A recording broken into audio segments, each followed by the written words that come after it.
శివుడెవరు అంటే నిత్యాయ అని పిలిచారు శంకరులు. నిత్యుడైనటువంటి వానికి నమస్కారం. నిత్యుడైన వాడు అంటే అనిత్యుడు కానివాడు. కాల సంబంధం ఉంటే నిత్యం అంటారు. శరీరములు ఉంటాయి లోకంలో, అనేక శరీరాలు. ఆ శరీరాలు ఎప్పుడూ ఉన్నాయా అని అడిగారు అనుకోండి, అవి ఎప్పుడూ ఉన్న శరీరాలు కావు. కాలమునందు ఒకప్పుడు ఉండి ఒకప్పుడు లేకుండా పోయేటటువంటిది ఏది ఉంటుందో అది అనిత్యము.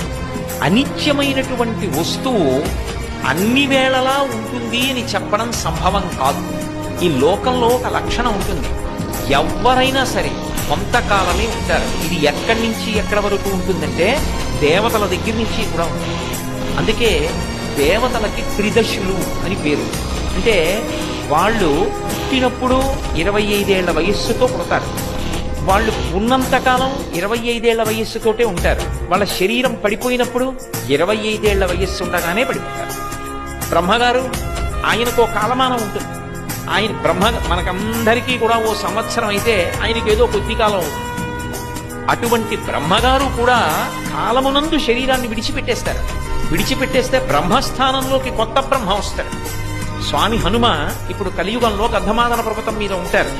గంధమాదన పర్వతం మీద ఉండేటటువంటి హనుమ వచ్చే యుగంలో భవిష్యత్తులో బ్రహ్మ అవుతారు. ఆయన బ్రహ్మస్థానాన్ని అలంకరిస్తారు. విష్ణువు కూడా శివుని యందు ఐక్యమైపోతారు మహాప్రలయమున. మర్త్యలోకం అంటే ఇప్పుడు మనమందరం ఉన్నటువంటి లోకం. ఈ లోకంలో ఎవడైనా పుట్టాడు అంటే ఉన్నాడు అంటే వాడు వెళ్ళిపోవడం తథ్యం, వాడు ఉండడం. ఇక వెలుగి ఇవ్వగలిగినటువంటి సూర్యచంద్రులు కూడా ఆగిపోతారు. ఈ కటిక చీకటి కావల ఒక్కడే వెలుగుతూ ఉంటాడు. ఆ వెలుగుతూ ఉండిపోయే తత్వానికి పరమశివుడని పేరు. శుభ్రమైన కైలాసం ఉండగా, ఇంత ఐశ్వర్యం ఉండగా, చింతామణి గృహం ఉండగా శ్మశానంలో ఎందుకుంటున్నారని అడిగింది.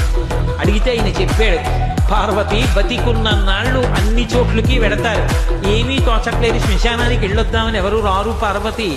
నేనంతవాణ్ణి అంటాడు, పొడుగ్గా ఉన్నానంటాడు, చల్లగా ఉన్నానంటాడు, పండితుణ్ణంటాడు, పద్యాలు నాకు నోటికొచ్చంటాడు, ఉపన్యాసం చెప్పగలనంటాడు, నాకు పాటలొచ్చంటాడు, నేను నాట్యం చేస్తానంటాడు, నేను అధికారినంటాడు, నా దగ్గర డబ్బు ఉందంటాడు, నేను పాట పాడగలనంటాడు. ఇన్ని ఉన్నాయనుకున్న వాడిలోంచి ఊపిరి బయటికి వెళ్ళిపోయిన తరువాత వాడిని తీసుకెళ్లి 4 కొత్త కర్రల మీద పడుకోబెట్టి చాప చుట్టి తాడు కట్టి పైన నూలుబట్ట కప్పి తీసుకొచ్చి అన్నీ తీసేసి కర్రల మీద పడుకోబెట్టి కాల్చేస్తుంటే జీవుడు లేచి నిలబడి పుర్రె పగిలిపోయిన తరువాత కన్న కొడుకు కూడా స్నానం చేసి వెళ్ళిపోతుంటే చీకటి పడిపోయాక, అయ్య బాబోయ్ చుట్టూ ఉగ్రభూతాలు, నా వాళ్ళన్న వాళ్ళు లేరు, వీళ్ళని నమ్ముకున్నాను, ఒక్కడు లేడని ఏడుస్తుంటే నేనున్నాను రా అని చెప్పడానికి నేను కూడా లేకపోతే చచ్చిన వాడు 1000 మాటలు చచ్చిపోతాడని అక్కడ ఉన్నారు పార్వతి, నా కర్మకాలక్కడలేనన్నాడు.